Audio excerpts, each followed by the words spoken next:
A celebrated military surgeon with an impeccable bedside manner has a monstrous one at home. Or does he? So, there's this chilling story I've got to share with you. It's about fatal vision. Ever heard of it? It's this book, right, that they transformed into a miniseries back in the 80s. But get this, it dives deep into this bone-chilling murder case of an entire family, all eyes pointing at Jeffrey MacDonald as the one behind it all. This all went down on a dark, grim stretch between February 16th and 17th, 1970, in a place you'd least expect Fayetteville, North Carolina, smack in the heart of Fort Bragg. Just thinking about it sends shivers down the spine, doesn't it? You know, thinking back, I got my hands on Fatal Vision when I was barely out of my teens, maybe even still in them. It's funny, haunting in a way, how that was the first book that ever dragged me through a maze of doubt, having me swing back and forth like a pendulum in a storm. One moment, I'm convinced the guy's guilty, the next, not so much. But then, by the end, I found myself landing on a verdict that's clung to me like a shadow ever since. It's eerie how some stories just burrow into your soul and linger there, whispering doubts and questions that refuse to be silenced. But here's the thing, this case, it's always had its hooks in me, you know? So, decades later, whether it's been 30 or 40 years, I can't quite remember, I've got this urge to dive back into the depths of it. Only this time, I'm not just some kid driven by a wild curiosity. Now, I've got years of wrestling with cold cases under my belt, experiences I never had back then. Yet, that insatiable curiosity, it's never left me. It's like this case whispers from the shadows, tempting me to unravel its mysteries with the tools I've gathered over the years. So, I've been around the block a few times with these cold cases, got my hands dirty more than I care to admit. And wouldn't you know it, I found myself diving headfirst into this one. Ended up catching this documentary on FX. You've heard me rant about how these true crime specials can be, right? Always tipping the scales, subtly nudging you to see things their way. Take Paradise Lost, for example. Totally leans into painting the West Memphis Three as innocent. And then there's Joe Berlinger's take on Lisa Lamb, stretching a thin story till it snaps. But this time, I was braced for more of the same, ready to be spoon-fed another one-sided story. I was all set to see them paint MacDonald as the wronged innocent. Yet, the deeper I got, the more I realized this wasn't the usual deal. This documentary, it walked the line so finely, it was like watching a tightrope dancer in a gale. Neutral, balanced, and frankly, did a hell of a job laying things bare without steering you into the fog. Honestly, I'd rank it up there, easily in my top 10, might even breach the top 5 of all the true crime sagas I've devoured on FX. So there's this series, the era of X or abundance of errors, something along those lines.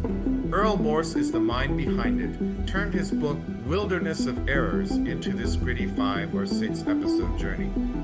Forked out some cash to watch it, and let me tell you, it was money well spent, especially compared to that last that I picked up on Amazon Prime. Haven't even bothered to review that one yet, but let's not wander off into the weeds here. We've got a bone to pick with the Jeffrey MacDonald case, right? First order of business in the chilling world of cold cases. Victimology. It's all about peeling back the layers, understanding the eerie backstory. Think I've set the stage pretty well on that front. Now, let's tiptoe through the timeline, get a grip on the dark heart. Alright, so we're talking the night of February 16th, rolling into the eerie hours of February 17th. That's when the unthinkable happened. Jeffrey MacDonald's world turned into a horror scene. His wife and their 2 little girls, just 5 and 2 years old, were brutally taken from this world. They didn't just die, they were savagely bludgeoned and stabbed, their lives snuffed out in the most gruesome way. But MacDonald, he survived. Beaten, yes, but still breathing. Which, in a twisted sort of way, was our silver lining, because who better to narrate this macabre tale than the man who lived to tell the tale? So the cops dive in, grilling him at the scene, trying to piece together this dark puzzle. He's got his share of wounds, a bruise decorating his head, a stab so vicious it collapsed his lung, and a scratch trailing down his shoulder. So, his injuries. Barely a footnote compared to the horror his family endured. But yeah, he was marked by the night too. Picture this. He's crashed on the couch, lost in sleep when hell breaks loose. His wife's screams pierce the silence. "Jeff, why are they doing this to me?" Then his daughter, her cries slicing through the air. "Daddy, daddy, daddy." He snaps awake, disoriented, staring down a nightmare. There they were, looming over him, three men, a chilling mix of faces, and a woman, her hat floppy, a candle in hand, muttering something about acid and pigs. Madness. As he tries to rise, a blow sends him spiraling. His fight kicks in, but it's chaos. His pajama top, his makeshift shield, ends up binding him instead. In the melee, a knife glints. He's dodging death by inches until darkness claims him. Waking in the hallway, gasping for air, he's met with a sight that drags him deeper into the abyss. His wife lifeless, his children gone. Alone, he reaches out for help, but help for what? The nightmare he can't escape. Fast forward to February 1970, the scene is set, the crime unfathomable. By October, the military calls him in, branding him the architect of this horror. They didn't buy his story. But in a twist, the charges vanish, and he walks out with his honor technically intact. Yet, what honor is left when your world's been shattered by such unspeakable darkness? So, they're out there saying no evidence pins this on Captain MacDonald, right? A Green Beret doctor, no less. But then, there's this twist. His in-laws, Mildred and Freddie Cassad, Colette's folks, they initially stood by him. Loved him even, but the plot thickens and their trust starts to crumble. His story, it just doesn't add up. We'll circle back to that with a whole victimology angle, but here's the quick and dirty of it. By 1974, they do a complete 180. Now, they're convinced Jeff's the villain in this tragic saga. And get this, I hear a backup alarm outside right now. It's like my own personal soundtrack of paranoia. But hey, this is real life, uncut and raw. So in 74, the Cassads, especially Freddie, they go on the offensive. He's penning letters, hitting up congressmen, practically shouting from the rooftops that Jeff's getting away with murder. Literally, they take it a step further, dragging it into the federal court. Now, I've seen my share of folks pleading their case to the DA when they think the cops dropped the ball. But federal petitions? That was new to me. Turns out you can take your fight right up the ladder, all the way to the feds. Who knew, right? So he goes knocking on the federal court's door, right? And guess what? They open up, let him in. By 1975, they've got a grand jury all huddled up, and boom, Jeffrey MacDonald's facing the music for those murders. Despite the legal circus, he dodges the cell bars from 75 till 79, only to be nailed down in court and stamped guilty. But then, there's a twist. He slips through the cracks for a bit, thanks to some legal loophole about not getting his trial fast enough. Freedom tastes sweet, but it's short-lived. By 82, he's back behind bars, and that's where he's been rotting away. But here's the kicker, is he actually guilty? I mean, we've all heard those stories, right? Innocent souls getting caught in the system's cruel net. Now, diving into Jeffrey MacDonald, he's the poster boy for the American dream turned nightmare. Star athlete, a shining star at Princeton Medical School, and a Green Beret doctor, no less. Charismatic, athletic, the kind of guy you'd think had it all. He and Colette, high school sweethearts, married young and parents by the time this nightmare unfolded. I'm not claiming I've got all the answers or I've got every single fact straight. But what I'm digging into, what I'm unraveling about the very fabric of who these people were, it's painting a picture dark and complex. And this is just the beginning. Diving into the shadows of their lives, you've got Colette. Picture the scene from those classic 50s setups. She's the one keeping the hearth warm, managing the chaos of daily life while he brings home the bacon. But don't let that picture fool you. Colette wasn't one to just nod along. She had a spine, a voice, and she wasn't shy about using it. Like this one time, she totally lost it on Jeff over a new TV. Yeah, she went off, making it crystal clear she wasn't just some wallflower. This reminds me of something darkly familiar, doesn't it? Echoes of Scott Peterson ring a bit too close for comfort. Then there are the kids, Kimberly and Kristen, just 5 and 2. It's a twisted task trying to sketch out victimology for souls barely starting their journey. But here's a piece of the puzzle that's as haunting as it gets. Both girls had issues with bedwetting. Seems like a minor detail until you realize it's a thread woven deep into the fabric of this tragedy. From the depths of Army investigation files, a story unfolds. Colette, ever the learner, was taking some night class where they talked about stuff like child development. She opens up about the bedwetting, how Jeff would let the kids stay in bed, shifting her to the couch instead. Turns out, the class consensus was kids should face their own beds. A small victory for Colette, a moment of validation in a room full of strangers. This snapshot, this glimpse into their world, it's of an all-American family living a seemingly ordinary life in a not-so-ordinary place. Their home, a simple one-floor apartment on base, not hidden away, but part of a larger community. The layout itself tells a story, a space for the parents, and then those two other rooms, each holding dreams and nightmares of two young girls.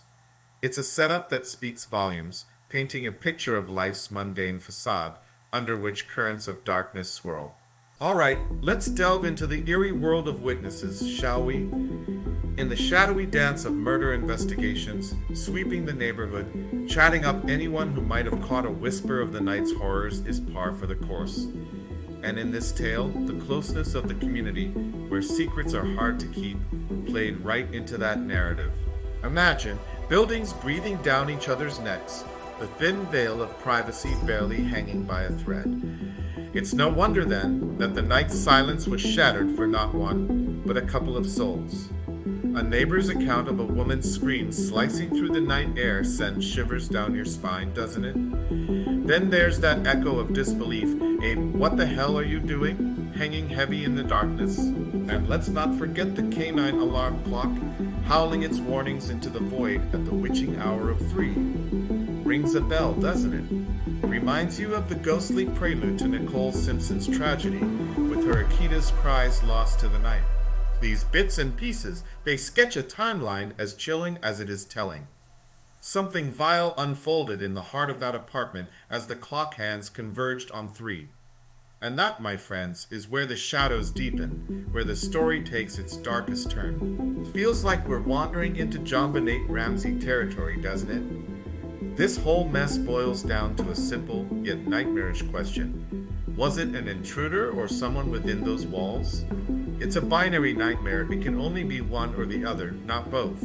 And guess what? I've gone down that rabbit hole, sifted through the shadows, because that's what I do. I'm here to unravel this for you, piece by sinister piece, hoping to make sense of the senseless. Just like with JonBenet or any twisted tale, really, you've got folks camped on both sides of the fence.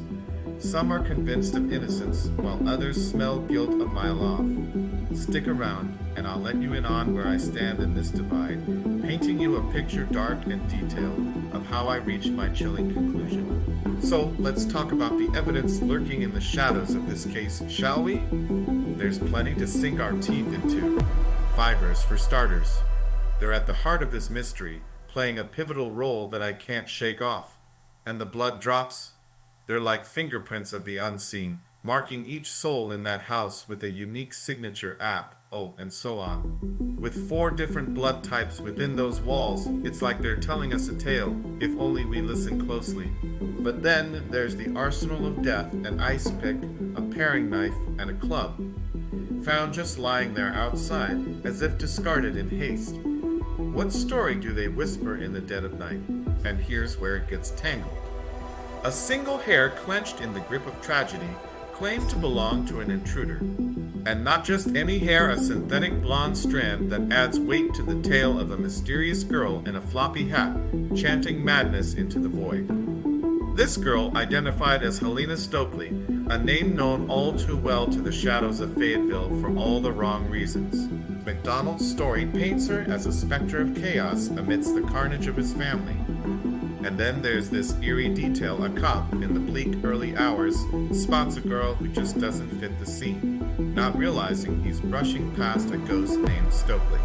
But hold up, let's not jump to conclusions just yet. Lean in close and let me paint you a picture shadowed in doubt and mystery. Ken Micah, he's adamant that the girl he saw that cold, haunting night wasn't Helena Stokely. He knew Stokely and this ghostly figure in the dead of night. Just some other lost soul wandering near the PX. But hang on, does anything else whisper the tale of an intruder amidst this nightmare? A strand of synthetic blonde hair, a mysterious clump of hair in Colette's desperate grip, perhaps. And then there's this chilling detail part of the surgical glove, stained with the story of that night, discarded in the bedroom. Its significance. Shrouded in darkness, its origins a puzzle piece potentially left by an unseen visitor. Now, let's delve deeper into the heart of darkness, the crime scene itself. Picture this. 4 distinct scenes of horror, each telling a fragment of the tragic tale. The master bedroom, a stage for the brutal ballet that ended Colette's life.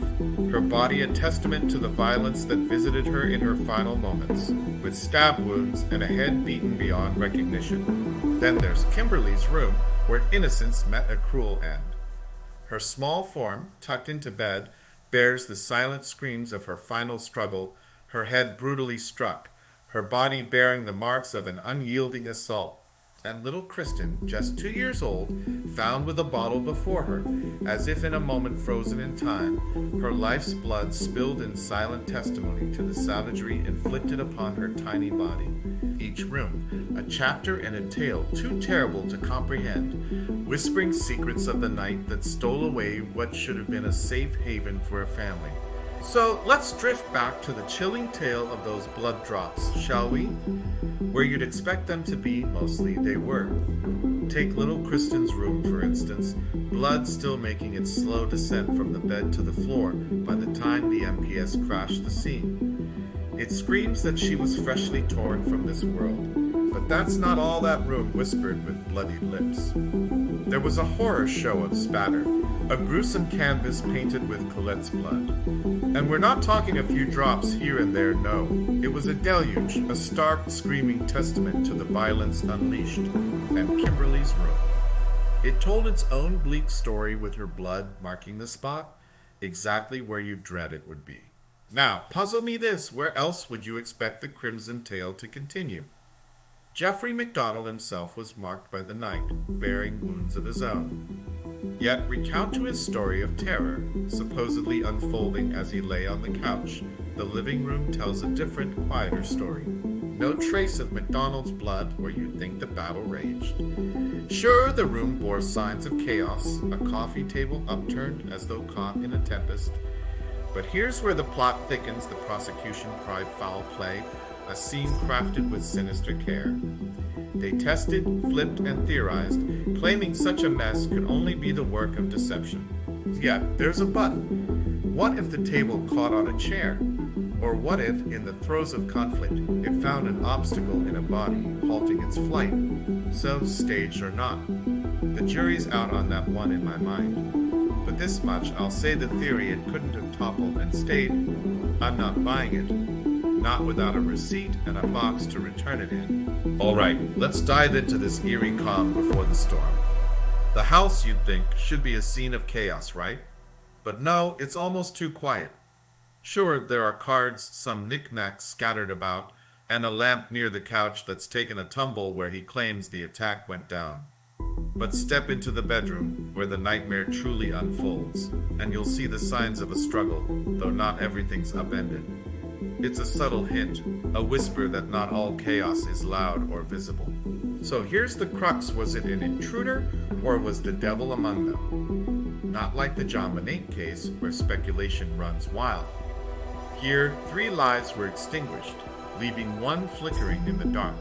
Now, let's cut to the chase. The piece of evidence that turned the tide. A strand of hair clutched in Colette's hand, not belonging to some phantom intruder, but to Jeffrey MacDonald himself. DNA doesn't lie, but does it convict?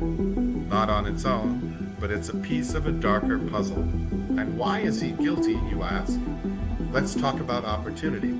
You'd think in a tale spun with murder, intruders would arm themselves before stepping into the night. But no, the plot thickens when you realize every weapon, every tool of destruction came from within. Supporters may argue, deny the origins of the paring knife, the ice pick. Yet anecdotes of a forgotten ice pick and a bent blade knife paint a damning picture, one where these instruments of death belonged not to strangers, but to the household. And the club, found just outside, discarded like an afterthought. Intruders don't arm themselves from the victim's own arsenal, only to leave those weapons behind as silent witnesses. It all circles back to one chilling conclusion. The nightmare was born not from outside those walls, but within, from the very heart of what should have been a sanctuary. You see, it wasn't like there was a gun hidden under the bed. We're talking about a simple piece of wood, about 31 inches of it. Both Colette and Jeffrey knew about it, sure, but in their wildest dreams, they wouldn't have thought it could turn into a weapon. But let's rewind to that dark hour, 3 a.m., when something chilling had to unfold to transform that piece of wood into a harbinger of death. Imagine intruders slipping into a home that's supposed to be a sanctuary. The front door's locked tight, a false promise of security. But the back? That's a different story. By the time the MPS arrive, it's wide open, maybe Jeffrey's doing, maybe not. But let's dive into the shadows of what I believe went down in those witching hours. And yeah, I'm not one to spin tales without ground, especially on live wires like ongoing cases. But this horror's been sealed away in the annals of time, with Jeffrey behind bars for decades. So, bear with me as we tread through the possibilities of that fateful night, where ordinary turns sinister, and shadows dance in the silence of what should have been just another peaceful early morning. Alright, strap in, because I'm about to dive into my theory, and let me tell you, it's a trip to the darker side. I know I usually dance around with maybes and what ifs, but this time I'm drilling down into the grit, though I might still wade through a bit of murk here and there. Let's zero in on Kimberly, the 5-year-old. Rewinding to Jeffrey's recount of that night, he paints a picture of a normal evening turning into anything but. He claims Colette hit the hay at 11:30 p.m., and he's up being the night owl. Fast forward to the witching hour, around 2:30 a.m., right on the cusp of when the nightmare begins. He says he discovers Kristen, the younger one, had an accident in his bed. But here's where things get twisty. He handles it. Beds down on the couch, and then all hell breaks loose. Now, his version of events. Up to 2:30 a.m., it could hold water. But I've got a hunch the story's leading lady in this tragedy isn't Kristen. It's Kimberly. Why the switch? It's like he's trying to sidestep something sinister, something that triggered the horror that followed. My gut says it was Kimberly who had the accident. And her blood? It tells a tale of its own, a stark, grim narrative splashed across the master bedroom. Now, I'm not saying he flew off the handle just because of a wet bed, but bear with me. Remember the big deal about fibers and how they turned my thinking upside down? Those same fibers tied back to Jeffrey, to a scuffle he claims was a fight for his life in the living room. Yet the evidence, the real meat of the story, suggests a much different, much darker struggle went down. So here we are, piecing together a night where a family's world was shattered, not by unnamed intruders, but from within, sparked by something as mundane and tragic as a child's accident. And that's the heart of this dark tale, where the truth lies buried under layers of deception and shadows. Alright, so here's the deal, diving straight into the heart of darkness here. You'd think the living room, the stage of this supposed epic struggle, would be littered with evidence, right? Fibers, blood, the works. But no, not a single trace in sight. Instead, the plot thickens with the real action, the undeniable struggle, etched into the fibers found in the master bedroom. Let's rewind to the script according to Jeffrey, a late-night turned nightmare. He claims it was Kristen with the bedwetting incident, but I'm calling it was Kimberly. The evidence. It's all over the master bedroom, not just whispers but screams of a struggle gone fatally wrong. I'm not usually one to chase after theories without solid ground, but here's where things spiral. Colette and Jeffrey, something ignites between them, something as mundane as bedwetting morphs into a catalyst for what unfolds into a domestic horror show. Picture this. Jeffrey, drained from a marathon shift, crashes. But it's Kimberly's accident that lights the fuse. An argument erupts, escalating beyond words, beyond reason. And in the chaos, the club not just any piece of wood, but a weapon born out of desperation. Colette, in a moment of raw survival, grasps for it, only to have it turned against her in a brutal twist. And Kimberly, caught in the middle. The evidence suggests it wasn't an accidental blow, but a deliberate strike, a moment of violence that seals their tragic fate. From there, it's a downward spiral into madness, with Jeffrey scrambling to cover his tracks, roping in the knife, scripting a narrative far from the truth. It's a tale of shadows of what lurks within, transforming the ordinary into instruments of destruction. Alright, so here's the deal, diving straight into the heart of darkness here. You'd think the living room, the stage of this supposed epic struggle, would be littered with evidence, right? Fibers, blood, the works. But no, not a single trace in sight. Instead, the plot thickens with the real action, the undeniable struggle, etched into the fibers found in the master bedroom. Let's rewind to the script according to Jeffrey, a late night turned nightmare. He claims it was Kristen with the bedwetting incident, but I'm calling it was Kimberly. The evidence? It's all over the master bedroom. Not just whispers, but screams of a struggle gone fatally wrong. I'm not usually one to chase after theories without solid ground, but here's where things spiral. Colette and Jeffrey, something ignites between them, something as mundane as bedwetting morphs into a catalyst for what unfolds into a domestic horror show. Picture this. Jeffrey, drained from a marathon shift, crashes. But it's Kimberly's accident that lights the fuse.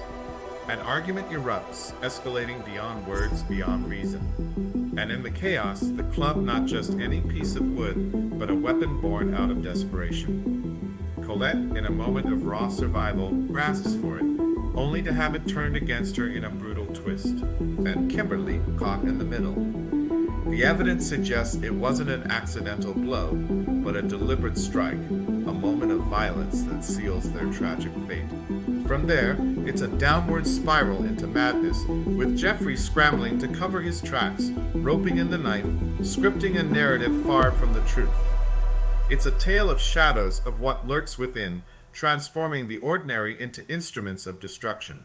Imagine someone coming at you right, front, and center. You'd expect defensive wounds on the hands if you're fending off stabs, wouldn't you? But nope, not a single mark on his hands, even though his pajama top is riddled with holes like 28 or 48 of them. It screams he's spinning a tale, claiming he's the victim here, but those holes, they're too perfect, no tearing, nothing. Just stationary punches through the fabric while it lay flat. The prosecution's got this theory, suggesting he draped that top over Colette and went to town with the knife.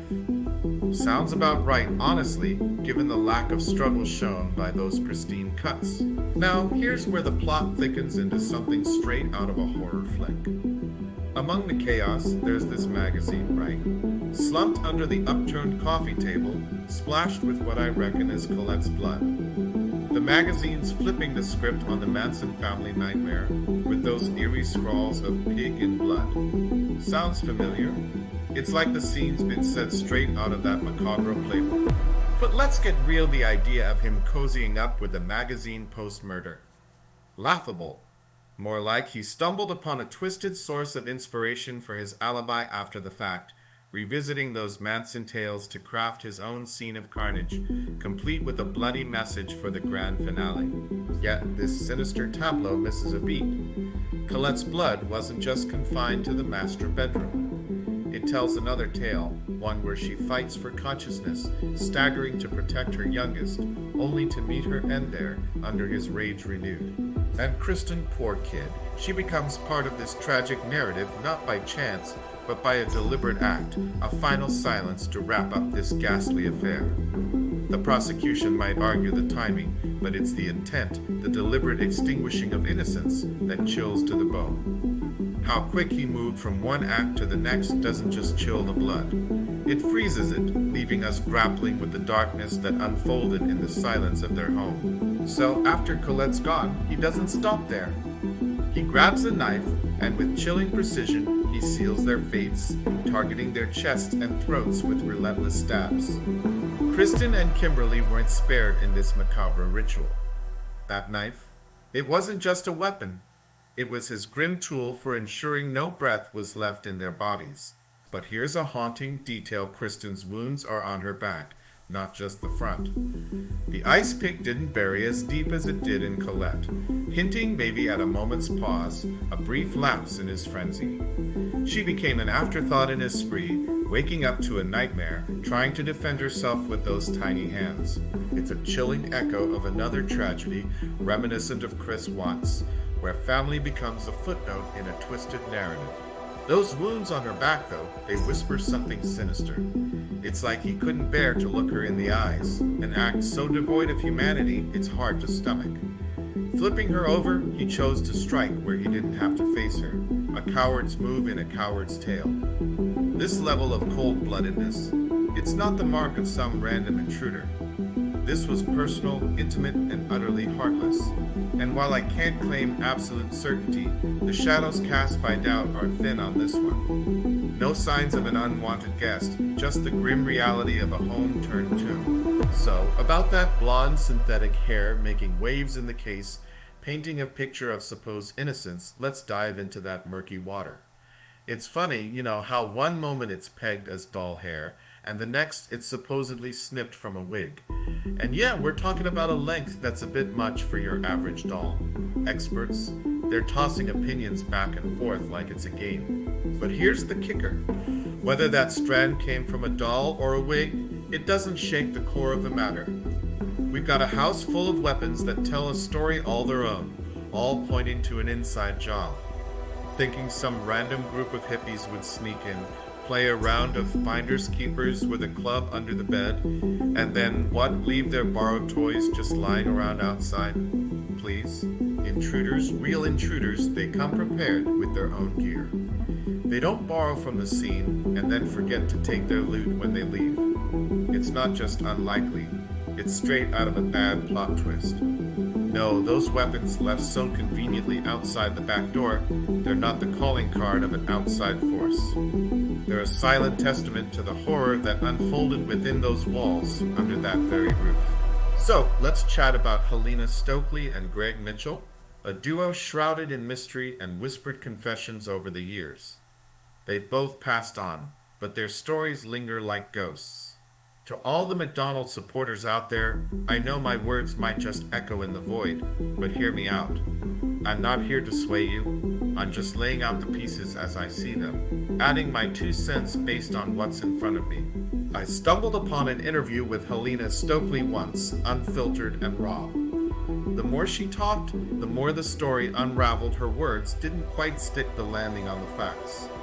It struck me clear as night that someone was pulling her strings, feeding her lines for a narrative far from the truth. Back when I first devoured Fatal Vision, I was all in on the Stokely saga. Now, I see it for the distraction. It is a classic red herring. It's like any high-profile case, right? There's always that shadow figure or an unexpected twist, someone else lurking in the background, the real culprit. But here's the thing when you start breaking it down. Moving from what could be to what likely is, the image sharpens. The tale woven inside that house wasn't of intruders armed to the teeth. It was a story written with weapons found within its walls, fibers tangled in a domestic web, not a living room brawl, but a bedroom battleground. And about the whole bedwetting debacle. It's a twist, isn't it? Colette's own words versus the scene Jeffrey tries to paint.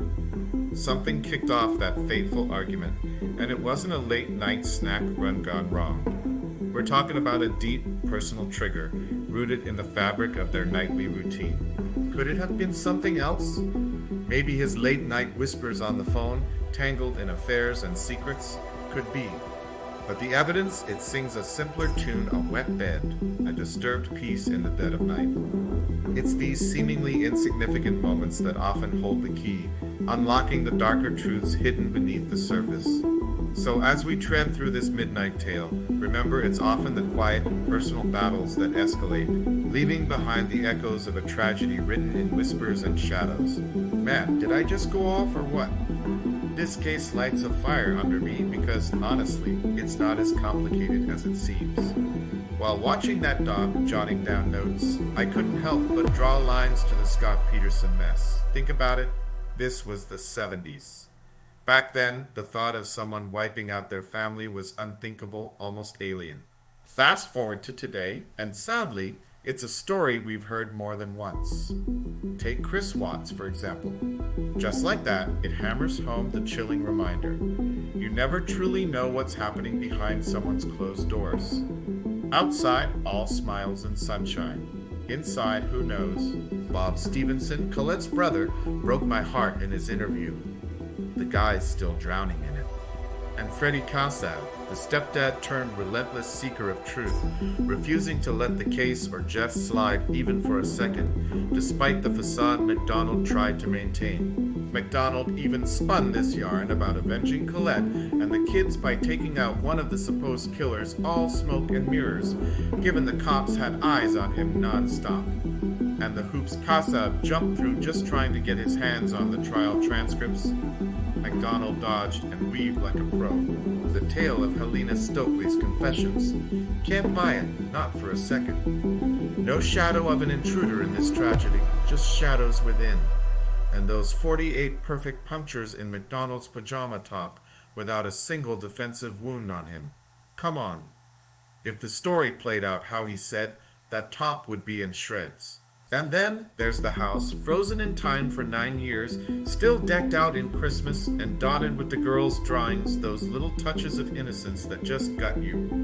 MacDonald, he grabs the stereo, the TV, but leaves behind those sketches, those fragments of real life. Makes you wonder, doesn't it? What was he trying to forget, or was it all just part of the mask slipping? Man, did I just go off on a tangent, or what? This whole case just gets me going, you know? It's weirdly straightforward when you really dive into it. So I was watching this documentary, making some notes, and it hit me how much this feels like a throwback to the Scott Peterson saga. We're talking the 1970s here, folks. A time when the idea of someone wiping out their own family was just unfathomable. Fast forward to now, and it's like we've seen this horror show before. The Chris Watts case, for example, just reinforces that eerie truth: what happens behind closed doors stays behind closed doors until it doesn't. And then there's Bob Stevenson, Colette's brother, tearing up in his interview. Hits you right in the feels? And the stepdad, Freddie Cassab, guy was a relentless force, never buying the act MacDonald was selling, even going as far as calling him out on a blatant lie about avenging the family. All the dodging around the trial transcripts, suspicious as hell. Helena Stokely's confession and the whole circus around it is like a scene straight out of a crime thriller, but not the good kind. Watching her interview, it's clear as day something's off. The story doesn't hold water. Errol Morris and Joe Maginnis dive into this tale from different angles, but it's Morris's critique of Maginnis simplifying things that really gets me thinking. Sometimes cutting through the complexity is exactly what you need to see the grim truth staring back at you. As for Greg Mitchell, his so-called confession is more like a footnote that doesn't really lead anywhere. And Stokely's poem feels more like a script she was handed rather than her own words. All these twists and turns, but at the end of the day, it boils down to something chillingly simple: a domestic nightmare that escalated beyond the imaginable. The evidence from the bedroom fibers to the bloodstains and the unfounded claims of intruders, it all points to one harrowing conclusion. It's a tough pill to swallow, realizing that the horror unfolded right there in the supposed safety of their home. The misplaced club, the fabricated intruder story, it all reeks of a desperate cover-up. So yeah, I've been rambling on for a bit. This case, it's like a dark puzzle where all the pieces are laid out in front of you, but you're hesitant to see the full picture. Yet when you do, it's unmistakably clear a tragedy penned in the dead of night, a family destroyed from within. It's a grim tale, but one that needs to be told, shedding light on the darkest corners of the human heart. Did you find this episode intriguing? If you did, please click on that like button and give us a thumbs up. If you haven't already done so, click on the subscribe button and click on the bell notification so you don't miss any of our journeys into the dark. Do you think MacDonald is innocent or guilty? Let us know in the comments below. We want to hear from you. Until next time, I'm your host, Doug Duncan, with the reminder that once you enter the dark, you may never be the same.